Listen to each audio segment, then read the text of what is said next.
नमस्कार. यावेळच्या गणपती बाप्पाला जर तुमच्या हातानं बनवलेल्या उकडीच्या मोदकांचा नैवेद्य दाखवायचा असेल तर आपल्या चॅनलवर सविस्तर याच्या रेसिपी दाखवलेल्या आहेत.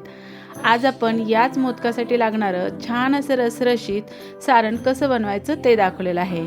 त्यासाठी इथं 2 कप खोवलेला ओला नारळ घेतलेला आहे. त्याच कपाच्या साहाय्यानं 1 कप बारीक चिरून गूळ घेतलेला आहे. आता हा जो गूळ आहे तो जाड बुडाच्या पॅनमध्ये टाकून घ्यायचा. त्यावरती 1-2 चमचे पाणी टाकायचं आणि हा गूळ आपल्याला छान असा वितळून घ्यायचा आहे. गुळाचा कोणत्याही प्रकारचा पाक करायचा नाही. गूळ फक्त आपल्याला असा छान वितळून घ्यायचा. त्यामध्ये आता खोवलेला नारळ टाकायचा आणि मंद आचेवर हे मिश्रण छान एकजीव करत राहायचं. खूप जास्त आपल्याला हे मिश्रण ड्राय करायचं नाही आणि खूप जास्त पातळी ठेवायचं नाही. असं थोडंसं सुक्कसर झालं की आपण गॅस बंद करायचा. आपलं हे सारण तयार झालेलं आहे. आता यामध्ये आपण वेलची पूड टाकायची, थोडंसं जायफळ खिसून टाकायचं आणि खसखस भाजून थोडीशी बारीक करून टाकायची आणि आवडत असेल तर यामध्ये ड्रायफ्रुट्सही टाकू शकता. आपलं मस्त असं रसरशीत परफेक्ट गोडीचं सारण तयार झालेलं आहे. व्हिडिओ पाहिल्याबद्दल धन्यवाद.